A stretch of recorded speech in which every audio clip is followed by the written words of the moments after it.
नमो नमः मित्राणि। अद्य पुनः वयं गौणप्रयोजनविषये चर्चयामः। इतः पूर्वम् अस्माभिः तत्र नवगौणप्रयोजनविषये पठितं चर्चितम्। इदानीं ततः अग्रे यतोहि तत्र गौणप्रयोजनानि त्रयोदशसंख्यकानि सन्ति, अतः नवप्रयोजनविषये अस्माभिः पठितं ज्ञातम्। इदानीं तत्र गौणप्रयोजने दशमं यत् प्रयोजनं वर्तते तद्विषये चर्चयामः। दशमं प्रयोजनं भाष्यकाराः वदन्ति सक्तुमिव तितौ न पुनन्तो यत्र धीरा मनसा वाचमक्रत अत्रा सखायः सख्यानि जानते भद्रैषां लक्ष्मीर्निहिताधिवाचि इति दशमं प्रयोजनं कथयति। अत्र तात्पर्यम् अवगच्छामः। सक्तुम् इव तितौ न, तत्र तितौ इति चालनी भवति। तितौ चालनी, तितौः चालनी। चालनी इत्युक्ते भाषायां चलनी इति हिंदी भाषायाम् उच्यते। सक्तुः अर्थात् भोज्य पदार्थः। हिंदी भाषायां तस्य नाम सत्तु इति भवति। तदा यथा तितौना सक्तोः सक्तु इत्यस्य परिपवनं भवति। यतोहि सक्तौ बहुविधं तत्र बहुविधाः दोषाः भवन्ति, अर्थात् तत्र किञ्चित् लघु लघु शर्कराः भवन्ति अथवा किमपि अन्यत् वस्तु भवति।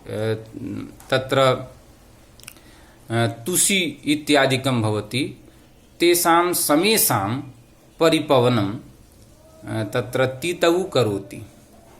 तो तितौः समेषां परिवर्तनं करोति, अर्थात् चालनी शुद्धं करोति। सक्तु इत्यस्य शुद्धतां करोति, सक्तुं शुद्धं करोति। तितौ यथा तितौः तत्र शुद्धं करोति, सक्तु इति शुद्धं करोति, तथैव सक्तुम् इव तितौ न धीरा मनसा वाचमक्रत पुनन्तः अर्थात् यथा परिपवनं सक्तु इत्यस्य तितौ द्वारा भवति, तथैव धीराः ध्यानवन्तः पुरुषाः ज्ञानिनः मनसा प्रज्ञानेन वाचम् अकृषत अर्थात् तत्र प्रज्ञानेन स्वकीय ज्ञानेन तत्र वाचम् अर्थात् वाणीं परिष्कृतं कुर्वन्ति। के धीराः, केन माध्यमेन? मनसा प्रज्ञानेन।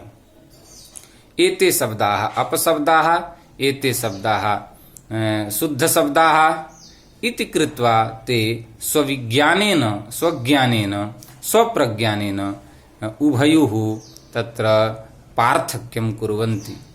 यथा तितौ दोषान् पृथक् करोति और सक्तु इति पृथक् करोति, तथैव ये ध्यानवन्तः ज्ञानिनः तत्र शब्दज्ञातारः भवन्ति, ते तत्र शब्दे ये दोषाः तत्र स्वरादिजन्याः दोषाः, स्वरदोषः वर्णदोषः अथवा अन्यः कश्चन दोषः यः भवति, तस्य दोषस्य परिपवनं कुर्वन्ति।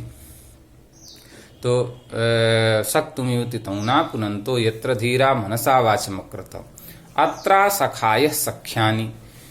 अत्र सखायः अर्थात् तत्र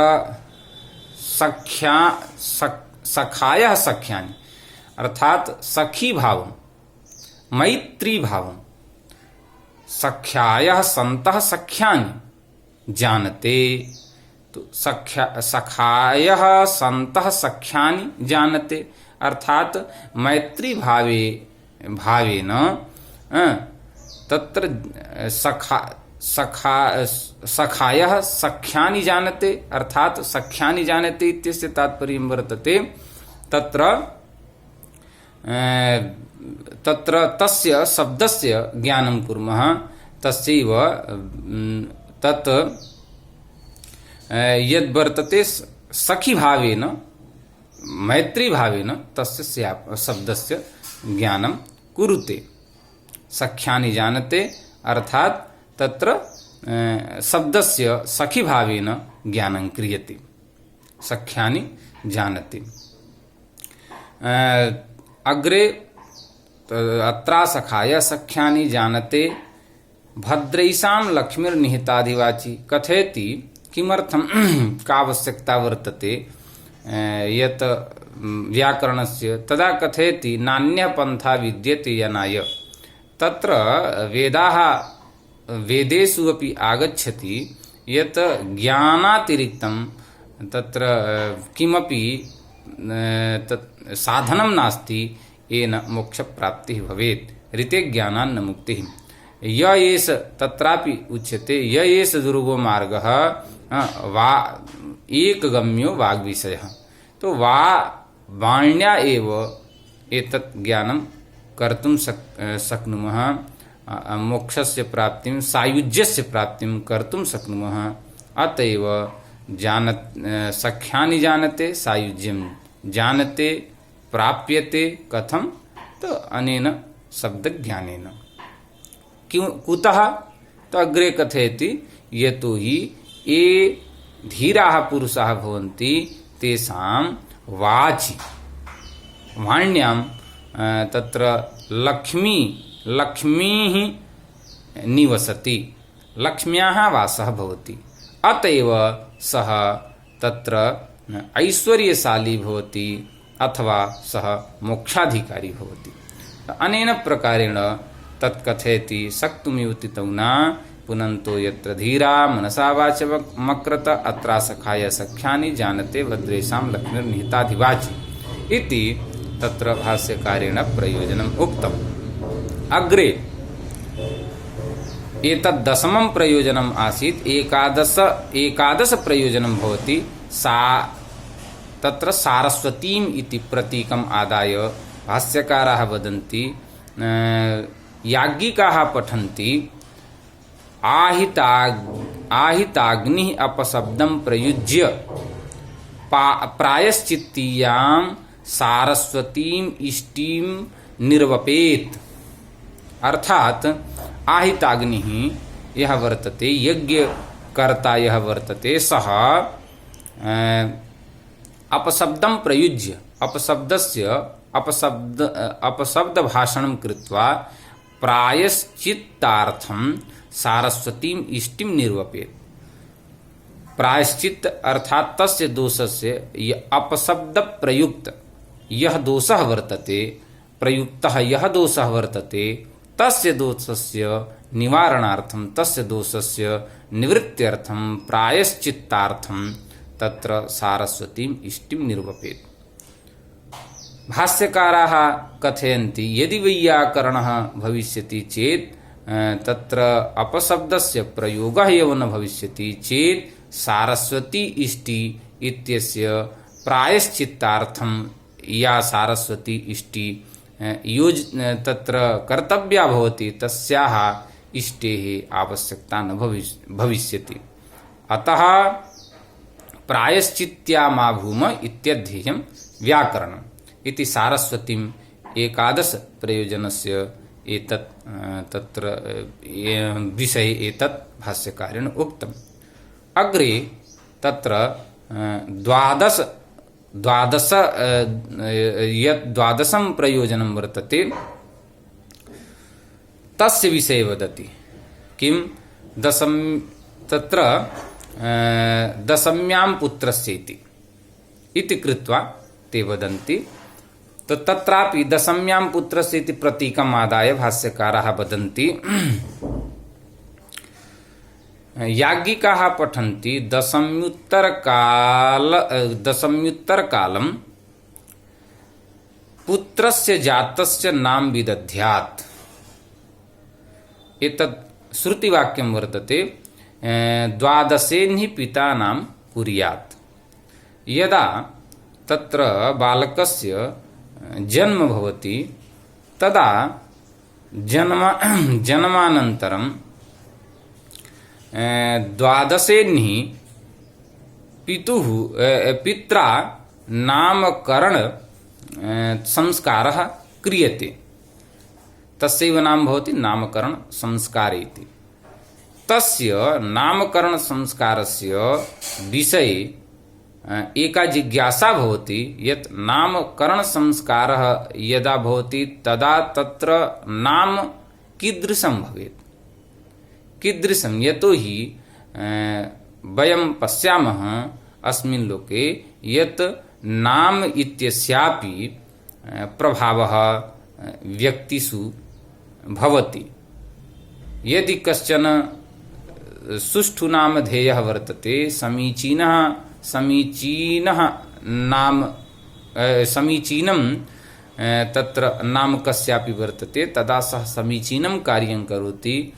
यदि तस्य नाम समीचीनं नास्ति चेत् समीचीनं कार्यं न करोति। अतएव नामकरणस्य विषये कीदृशं नाम भवेत् इति जिज्ञासायां भाष्यकाराः वदन्ति यत् नाम एतादृशं भवेत्। किं तत्र नाम इत्यत्र पञ्च विशेषणं तैः प्रदत्तम्। कीदृशं? प्रथमं कथयति घोषवदादि। घोषवत् भवेत्, आदिवर्णः घोषवत् भवेत्। घोषसंज्ञकाः वर्णाः के सन्ति तदा कथयति हसस्संवारा नादा घोषाश्च। अर्थात् तत्र ह य वर इति एते वर्णा, ल इति, अथ च कवर्ग पवर्ग चवर्ग टवर्ग तत्र तवर्ग इति एते ये सन्ति तत्र वर्गाः। तेषु वर्गेषु तृतीयः चतुर्थः पंचमः, अर्थात् ग घ ङ तथैव अग्रेपि च ज झ ञ इत्यादि एते वर्णाः सर्वे वर्णाः, अर्थात् तत्र तृतीय चतुर्थ पंचमः वर्णः अथ च हकारः यवरल इति एते वर्णाः घोषपदवाच्याः भवन्ति। एते वर्णाः आदौ भवेयुः इति प्रथमं विशेषं। तो घोषवदादि। अग्रे कथयति किं भवेत्? अन्तः अन्तस्थं, मध्ये अन्तस्थवर्णाः भवेयुः। अन्तस्थाः वर्णाः के? तो यवरल इति एते वर्णाः अन्तस्थाः वर्णाः सन्ति। एते वर्णाः मध्ये भवेयुः। तो प्रथमं घोषवदादि, अन्तस्थः अन्तस्थः, अन्तः अन्तस्थः।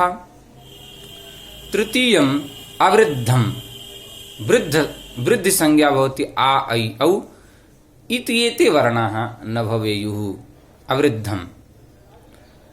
तृतीयं तत्र चतुर्थं वदति, तृतीयम् अवृद्धं वर्तते, चतुर्थं वदति त्रिपुरुषानुकम्, अर्थात् त्रिषु गोत्रेषु तन्नाम संबंधितं भवेत् इति। अर्थात् पितुः नाम पितामहस्य नाम प्रपितामहस्य नाम वा भवेत्।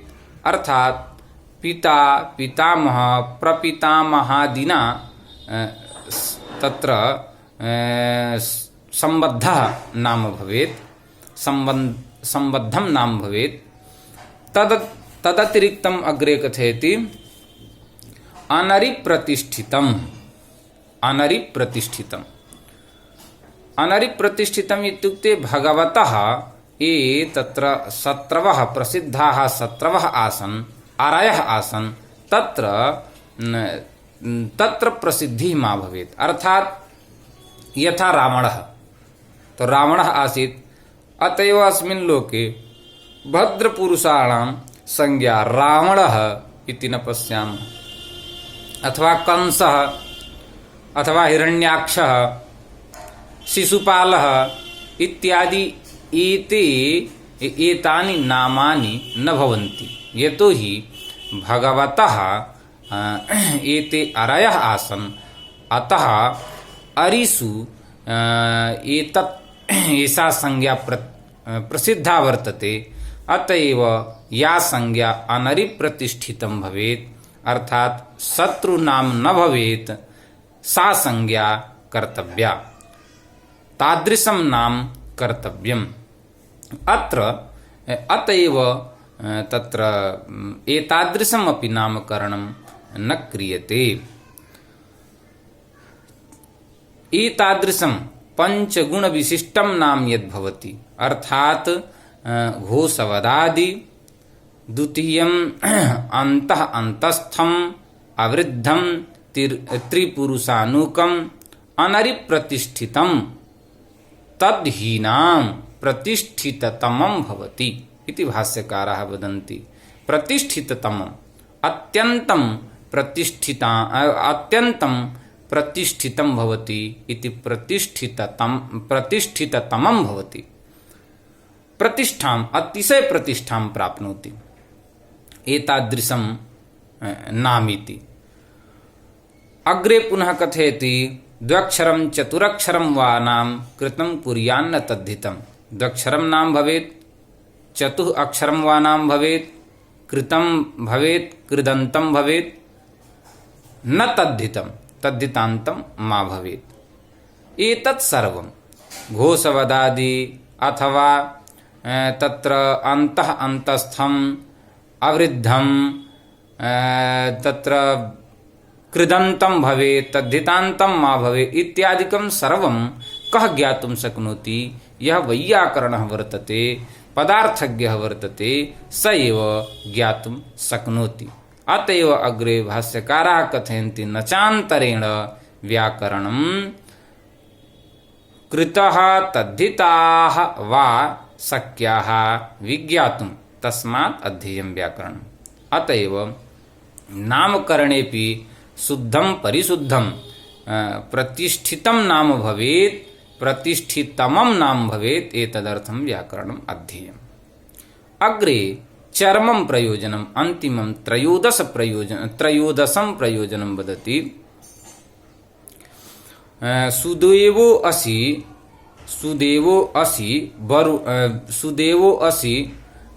वरुण यस्य ते सप्त सिन्धवः अनुक्षरन्ति काकुदं सूर्यं सुशिरामिव इति चरमं प्रयोजनं वदति। सुदेवो असि, हे वाग्देव त्वं सुदेवो असि, सत्यदेवो असि। हे वरुण, तस्यैव संज्ञा हे वरुण, तत्र भवान् सुदेवो असि। यस्य ते सप्त सिन्धवः, भवतां तत्र सप्त सिन्धवः सन्ति, अर्थात सप्त विभक्तयः सन्ति। तो किं कुत्र भवन्ति? काकुदं काकुर्जिह्वा तस्मिन् सा उद्यते इति काकुदम्, अर्थात तालु। तो तालवादिषु तत्र स्थानेषु सप्त विभक्ति रूप तत्र नद्यः प्रवहन्ति। भवान् तत्र तादृशः एव तत्स्वरूपः हे सुदेव, हे सत्यदेव असि। यथा सूर्यं सुशिरामिव, यथा सूर्यं लौह, यः छिद्रयुक्तं लौह तत्र जालं भवति, तत्र सुशिराम् इव अग्निः स्वदाहकत्वेन परिशुद्धतां करोति सर्वत्र। तथैव भवान् अपि किं करोति? भवान् जलस्वरूपः वर्तते। अतः वाण्याः प्रक्षालनं, शब्दानां प्रक्षालनं करोति। कुत्र प्रक्षालनं करोति तो तालौ तालुनि प्रक्षालनं करोति। केन तो सप्त विभक्ति रूप यः सिन्धवः ये सिन्धवः अर्थात तत्र नद्यः सन्ति तत्र तासु नदीषु प्रक्षालनं करोति हे वरुणदेव। तेन तादृश देवेन सह नः साम्यं स्यात् इत्यध्येयं व्याकरणम् इति कृत्वा त्रयोदश प्रयोजनं भगवता भाष्यकारेण उक्तम्। अद्य अत्रैव विरमामः। नमामः।